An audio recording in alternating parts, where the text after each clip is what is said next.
particularly working with young people, like in schools and stuff, and just seeing like, okay, cool, there's the idea of like diversity in these creative industries because they're not very diverse. So can I create something that can sort of help that? I'm on 100. I'm on 100. I must cover my body. I must cover my body. I must cover my body. I must cover my body. Chanel, 2 for 2. My bitch got on Jimmy Choo's. Run up these numbers like we back school. I'm on 100k move. Just pulled up with a crew. Front outside go zoom. No lacking or you make the news. Chanel, 2 for 2. So, Nigel,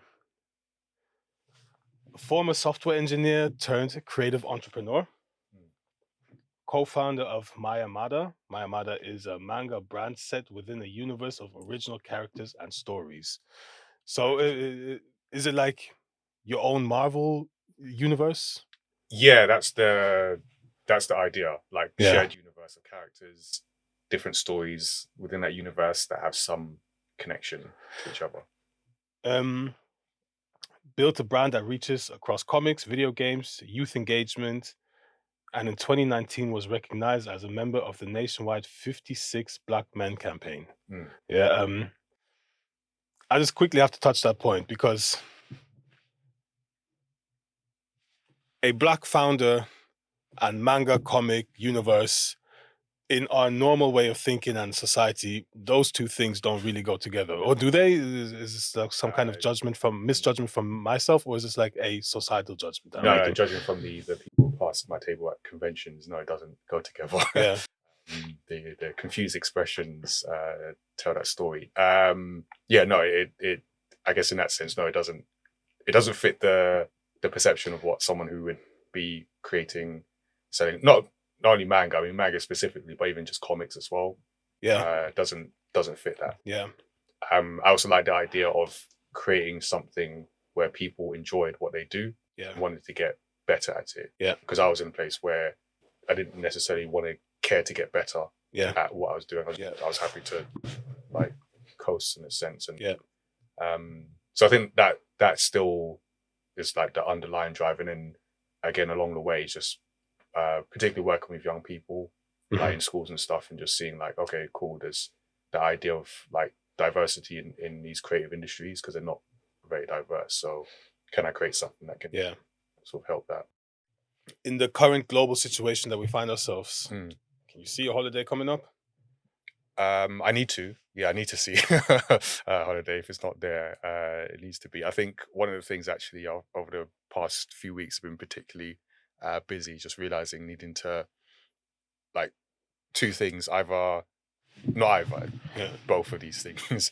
Scheduled time in for short breaks. So I think I remember a friend said to me a while back, oh, you should take like 2 weeks. Like the idea of taking 2 weeks gives me anxiety anyway. But like short breaks I can do, like reset. But then also so hopefully I'll be able to travel more for work, but do it in a way where if it's like 2 days for an event, like a day or two after do that, and try and manage better, like in the moment, sort of working in the holiday days. Because I'm like, realistically, I'm not going to take like 2 weeks and like switch email off. I'm just not going to do that. It's not going to happen. But I can do it better than what I'm doing now. So we've already interviewed 7, and there's reoccurring patterns, right? And one of the patterns was like this myth of work 24/7, grind hard, blah blah blah, all of this kind of stuff. Because if you're actually doing it, then you understand what suffers is productivity, and what goes up is the making mistakes. When you say all of this stuff about your holiday and that kind of stuff, talk about productivity. How do you optimize your productivity?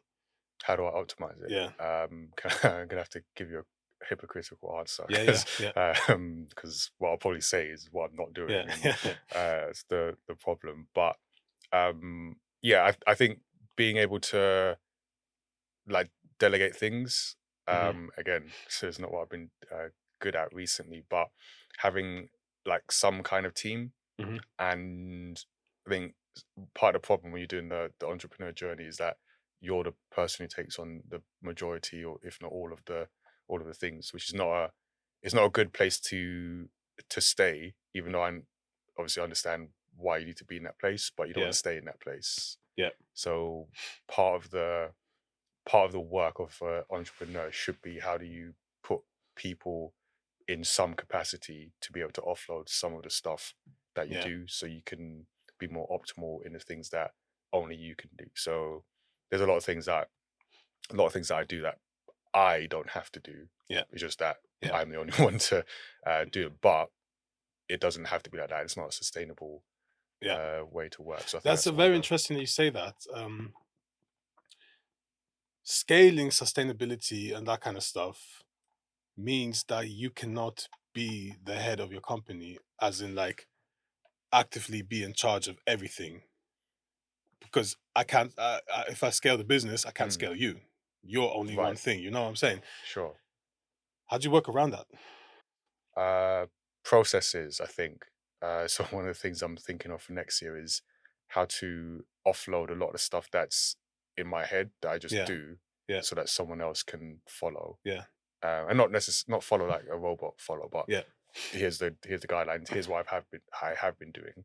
At least do that. Yeah. But if you can do it better, like improve Yeah. the process, because I'm not the best at the most of what I do. Yeah. It's Yeah. just that Yeah. I'm the You person have to do doing it. it. Yeah. Yeah. So I think when it comes to scaling, I think that's the way you scale it. So you have a good foundation. I guess for any entrepreneur, there's a period of time where they are the person doing the most of the work, so they do a bit of everything. Yeah. But then you not outsource, well, ultimately outsource, but you first offload what Yeah. you've been doing. Yeah. Like, here's the process. Yeah. So what I was saying about like bringing in some kind of team. So you say, here's the process, like you can do this. So now Yeah. someone could be working on stuff that you have been doing, and Yeah. follow that while you're doing something else, and you scale that up, but then you have to offload it Yeah. first. Yeah. Yeah. Yeah. Is that also, well, of course it has to do with finances. Can you Yeah. afford these staff Yeah. members? Can you afford this offloading? Because that's also a luxury sometimes. Um, but it's also a thing of letting go of power. Yeah. And that's a confidence thing. And how do you feel Oh, with is it? that when, Okay. yeah, I just learned like, that then. like, That's what it is. so for example, I'm thinking now, you needing to fire someone. Yeah, Mm, this is one example. If you talk to other people that are not business owners, they're like, yeah, sack them. It's easy, really easy. So it's easier than waking up in the morning. Yeah, that myth around if you haven't done it. Yeah, mm, but when it comes to us, we first, okay, what's the human resources saying? What's the law saying? Before we even make a statement, we have to right. do a lot of Yeah. research.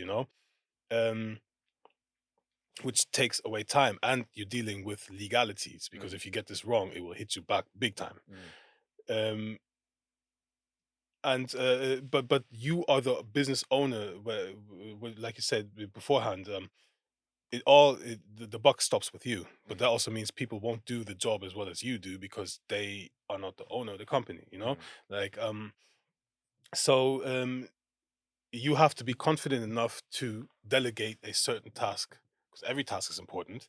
Delegate a certain task, and how do you build that confidence? How do you know that this person is going to do what needs to be done? mm. I guess you don't Yeah. until they do it. So I've had like the experience of having interns. So over the past couple of years, it's like my first experience of having people day to day. Yeah. So because of the government's Kickstart schemes, Yeah. I've been able to fund that, to your point Hmm. about money. Couldn't Yeah. do it Yeah. Yeah. otherwise.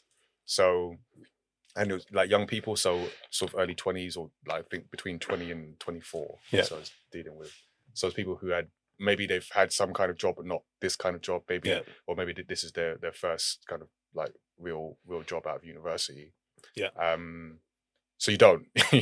you Yeah. don't. I Yeah. found that you Yeah. don't know. Yeah. You can make an assumption of someone based on CV. You talk to Yeah. them, kind of the enthusiasm that they show, but some point you got to give someone a task and see how you do, how they Real-time do. test. Yeah. Yeah. And what I found then, it's having I guess the confidence in the selection process. So in that sense, so for that person to get there, you must have like looked them over. You must have talked to them. So develop them almost. yeah, Which is another cost point or So a that's- time point. So that's the other thing. Then the training and development. I mean, not like we're a sort of massive organization. But there's some kind of like Not yet. Yeah, not yet. Yeah. Not yet. Yeah. So like, here's the brand. Here's what I've been doing. Here's the work. Here's why it matters. Yeah. And these are some of the steps to think about. So giving them that support, and then feedback was one of the things. So because they're not you, so they're not. It's rare that someone's just going to do it perfectly, especially at that sort of age bracket, going to do it perfectly out of the gate. So then it's the feedback. So you did this well, but here's where you could improve. So I had to do a lot of that as well. And then it's on the person to then take that, improve, better. Some can. So it's also finding the right people, right? Oh yeah, for sure. The right mindset, because like we've been through a lot, and these two are still here because. Yes, they had to be developed, and we know them. We first have worked with them as 2018, right? Yeah. But there's like a hunger in them. There's like a attention and detail to them. Everything's raw. Yeah. Put 10 years of experience, 15 years of experience, then they're full-fledged. Everything's raw with them. But you guys they taking notes. they have these little seeds already within them. All you got to do is water them. But these are 2 out of how many, so it's really tough to find out how, like, good core people. Do you have any magic formula for that? No. I think in a sense I've been kind of lucky, because I think the nature of the brand I have almost acts as a filter. Okay, yeah. Because I noticed, actually, even speaking with you and other people about the Kickstart and the type of people, and there was, not to say this was all you, but there was like complaints about the types of people, and I didn't necessarily find that wasn't my problem, because I think when I was speaking to people and interviewing people, there were a lot of like enthusiastic people who cared about like anime, manga, gaming, art, writing. So so that kind of almost, the nature of the brand selected the right type of people, at least at a first instance. Makes sense. But then for me, in terms of like some kind of formula or like guide, is so I got a lot of CVs. I said this at a talk in a college. I got a lot of CVs. I didn't look at most of them because like I haven't even looked at my CV properly in like a decade. But the ones who had, if it was like a art-based role, who had a portfolio, I looked at that. So what had they done? Like, what had they actually done? And then I spoke to people. So from some judgment from the CVs that I did scan, portfolio, scheduled an interview, and then you talk to the people. And one of the things I ask people is like, what do you want to do? Like outside of this particular role, what do you want to do? Because you can kind of tell the people who are applying because they have to, or they're being pushed to, or they're just like, it's routine. Versus the ones that want to do something. So I guess, like you said, the people in the room want to do something. So if that something can align in some way with what I'm doing, and I can help on that journey, then that's the kind of person that I'd be looking for. I mean, this is a little bit off topic, but quite relevant. You as a employer, you're talking about, boy, I don't even look at these CVs, which is the nature, How do we get your attention? What needs to be on that CV?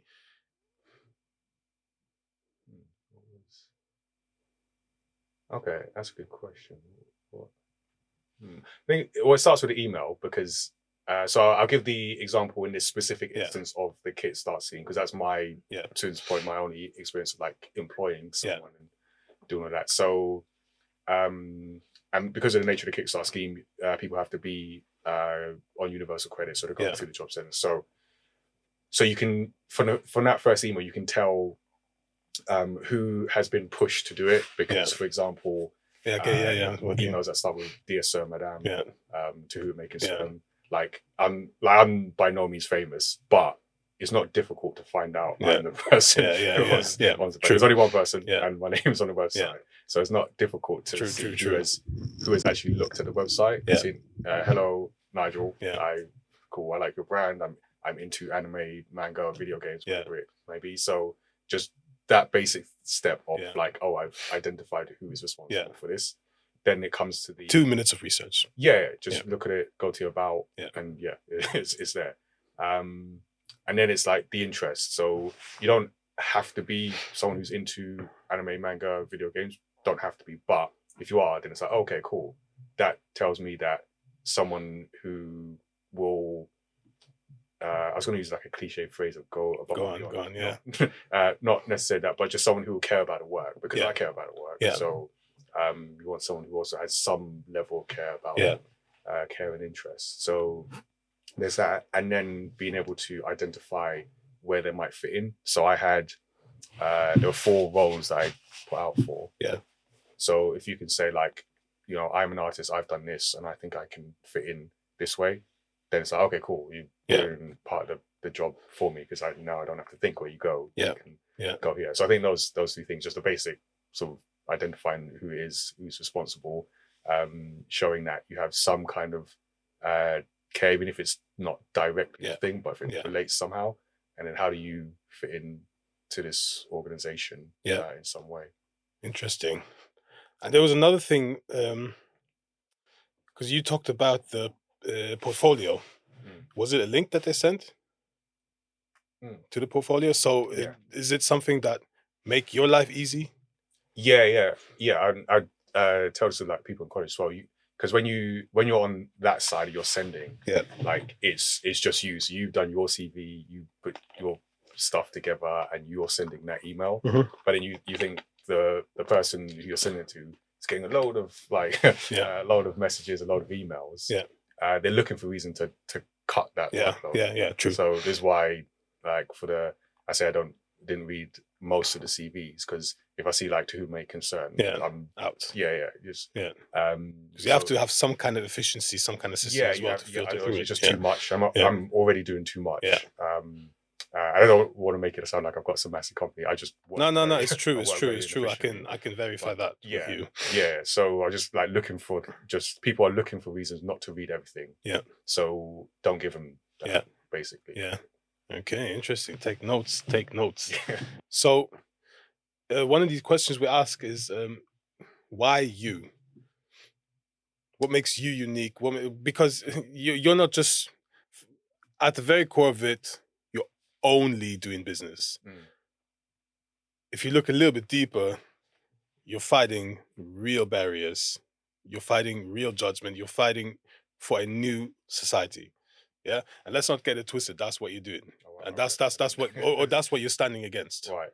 A stereotype. Yeah. Be it, it's a stereotype. Where comes the drive? Where's the drive from? Yeah. I think to the point about like caring about the thing. I guess when we started, it was just a passion thing. Just having an interest in like comics, storytelling, anime and manga. But then also, I think for me, it's just wanting to make something creative. So when I was young, I would draw a lot. I wasn't great, but I'd do it. And then I got a computer. This is when computers were new. I don't know where your audience is, but there was a time when like computers weren't standard, and you didn't just have a phone. Apple Watches. Audience, just abundance of technology on your person. So a computer was a big thing. So just went down that path of like technology, engineering, which are still massive like interest in, but completely put like any drawing aside, any creativity aside. And fast forward to post university, having some friends who were into like I say, anime, manga, and then think, and a lot of ignorance actually. That's the other thing. Yeah, 100%. Yeah, 100%. yeah. So we thought that all being engineering or computer science graduates that we can start a business and just like do some stuff, which didn't work out in the first instance, and then we sort of rebranded, and it's the mayamada today. But along that journey, what I found is I like the idea of having my own thing, of creating my own thing. Yeah.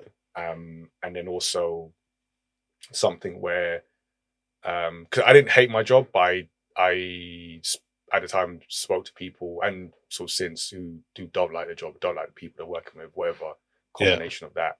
I also like the idea of creating something where people enjoyed what they do and wanted to get better at it. Yeah. Because I was in a place where, again, I didn't hate my job.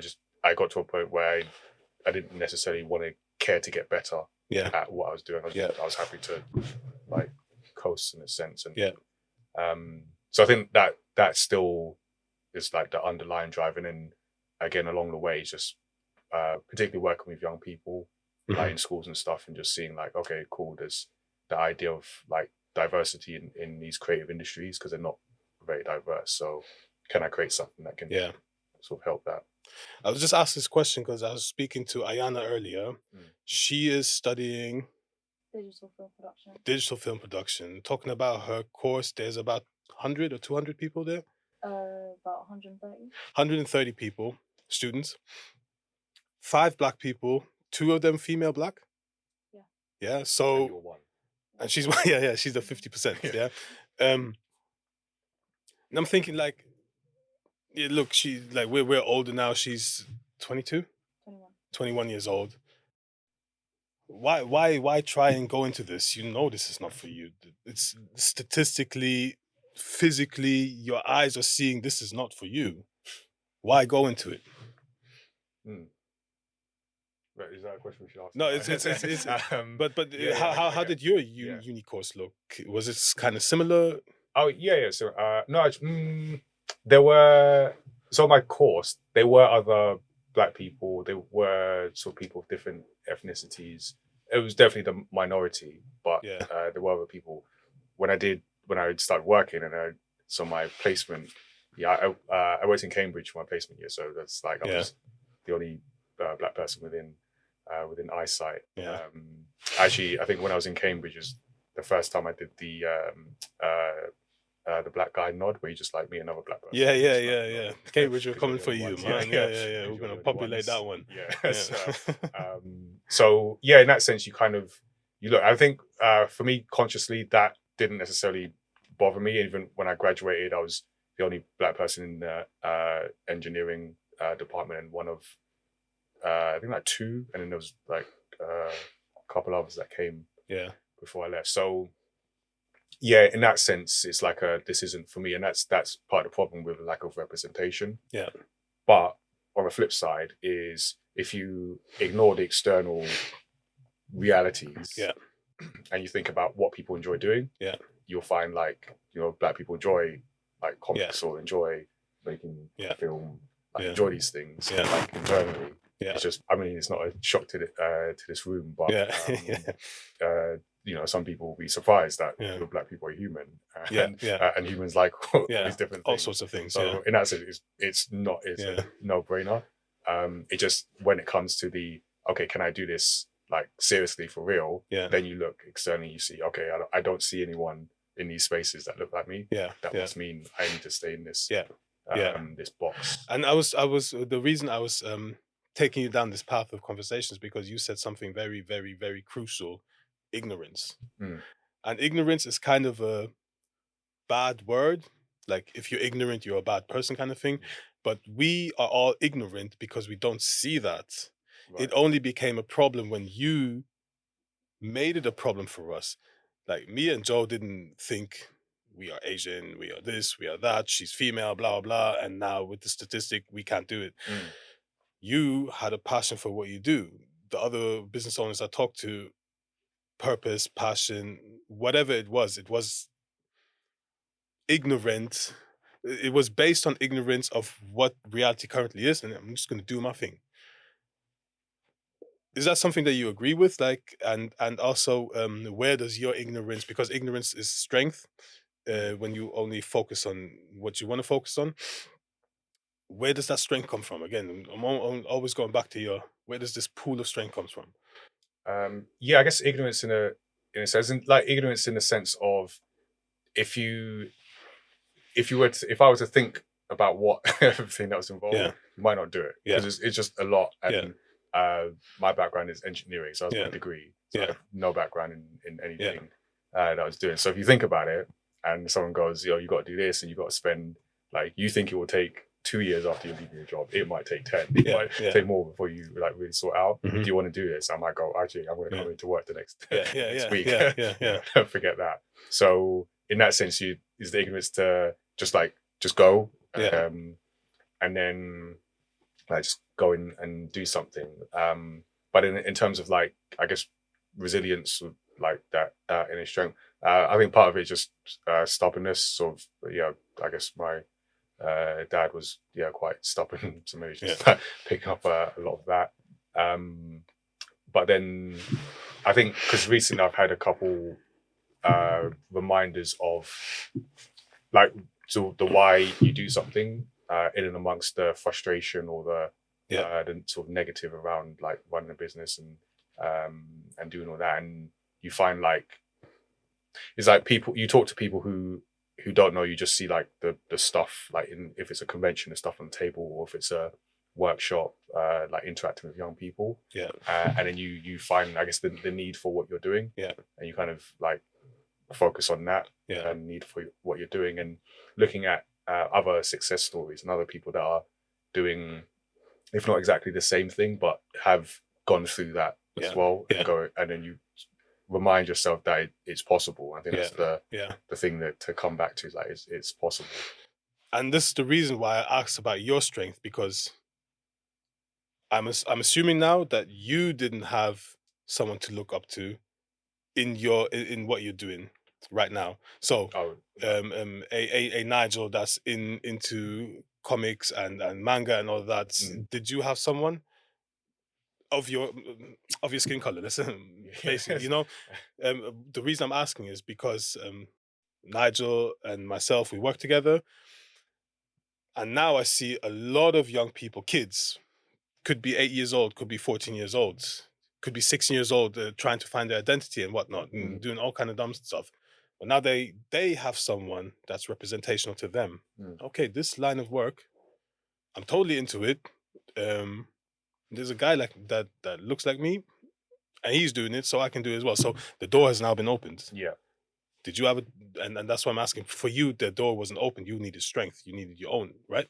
Yeah, I guess to be fair, I wasn't looking because my plan was engineering and software engineering. So so I wasn't so I wasn't looking there. But I think for me it's just because I'm quite I class myself as an introvert anyway, so I'm quite like within my own space. So I was just like going. That's why I say ignorance. Is I was just like going forward without necessarily thinking about the external of it. Is only when I start working with kids in workshops that I realized like how important it is for a lot of people.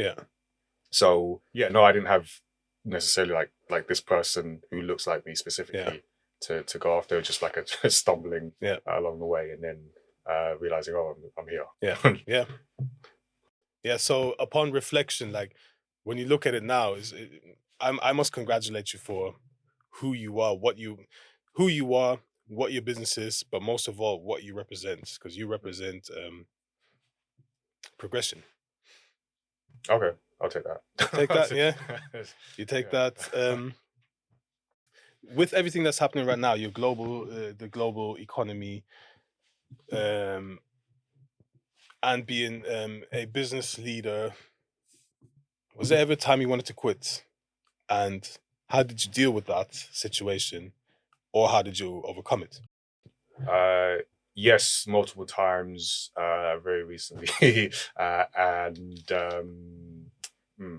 overcome it. So yeah, definitely times, not necessarily like I'm going to quit and go back to my job. I'm not necessarily got to that point. Yeah. But certainly why am I doing this and what is Flirting with the idea. what is this, what am I even doing? Is this making a difference? Is things like that. And in terms of like getting through it, I mean, for me, there's two things that have helped me. One is definitely, I've said already, like working with young people, like in workshops. Yeah. Particularly like over the pandemic, because like the young people going through a difficult time, but doing workshops is it's a very present thing. Yeah. So even whatever kind of you're going through as a sort of workshop facilitator, to a certain extent, you kind of have to leave it at the door to focus on the kids in the session. Yeah. And I find for the most part it's quite an enjoyable thing, like chatting to kids with. I mean, do workshops as young as 7, 8 years old. Up to sort of teen, early 20s. Just this past week, as we've been recorded, I've been in Folkestone, doing a week-long workshop for the Prince's Trust. So that's it's not even kids; it's like people in their early 20s. Shout out King Charles. The King's Trust, I guess. So like dealing with that, but just seeing the difference, like over the 5 days, like you see that like people come in lack of confidence, having awareness, and then I mean, it's like night and day, because I speak out of experience, seeing how they came and seeing how they left. In your world, night and day, bro. Night and day. So then just going through that and working on that, it just reminds you like, okay, cool, that gives you something to keep going. So that's the first thing. And then the second thing I say is mentorship. So having mentorship, mentors. So having mentors, because there's a quote, I can't remember who said it. It's on I can't credit the person, but it's basically you have to have belief in someone else's belief in you. While waiting for yours. And over the past couple of years. That's actually true, I've felt that particularly over the past couple of years of having people who believe in me when sort of my belief was not where it was or it should be or wherever. So in a sense, and for me personally, and it almost becomes like an obligation, not in a negative sense, but an obligation to not let person. And this is a pattern that I've like. You're the 8th business that I'm talking to now, and there's certain patterns. One of the patterns is that every one of these people have purpose. There's something that's higher than them, and you're also now talking about the purpose of it, the youth. You're not talking about I'm going to make millions and I'm going to have like a. Oh yeah, I forgot that. Can we edit that in? Yeah, I mean it's coming, but that's not your driving factor, or that's not your driving factor in the bad times. Your driving factor in the bad times is something else. What does purpose mean to you in business? In business, well, just in general, like I just feel. Because we're a for-profit company, so a limited company on paper. And it's interesting and sometimes frustrating the amount of times that people assume that I'm a social enterprise or charity or something. I don't know if that means I'm a terrible limited company, but I feel like any business needs to have some positive impact on the world. Like whether you're doing it ostensibly to help other people to make a profit, should have some kind of positive like impact. So for me, the purpose is to have some kind of positive impact, but do that in a sustainable way for myself, but also for, like I said earlier, a team of people who care about doing the work that we're doing. So that's the impact, that's the purpose of what I'm doing. Yeah. And just lastly, because I'm about to get in trouble now, we didn't speak about GamePad. You're going to explain that in a second. But remind me, GamePad started just before the pandemic and lockdown? Yeah, well, not just before, a few years. So started the brand mayamada, Manga Universe. Realized that you can't just create something and expect people to know about you.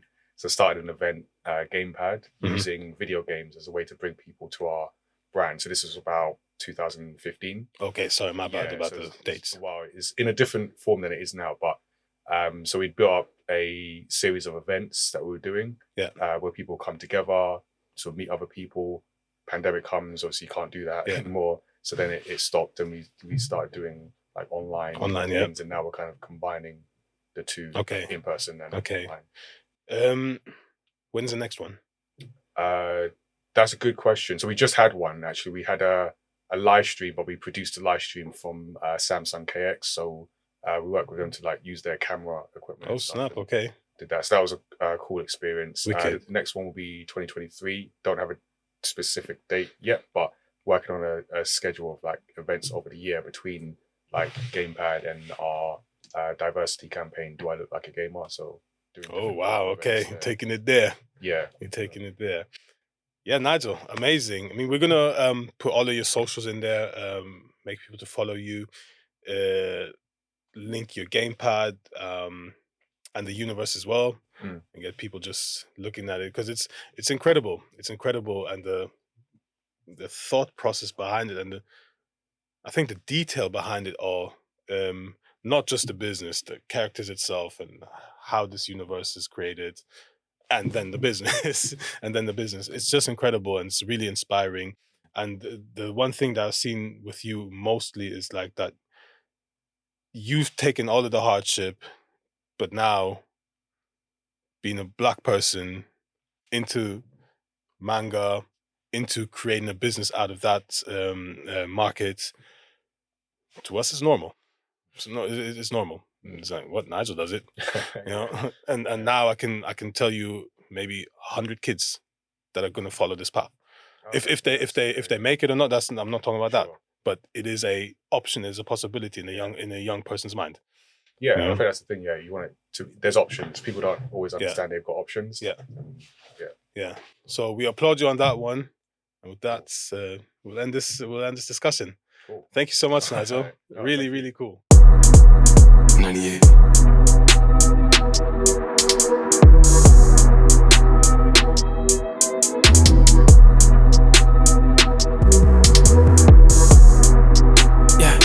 Yeah, let me see you jiggle.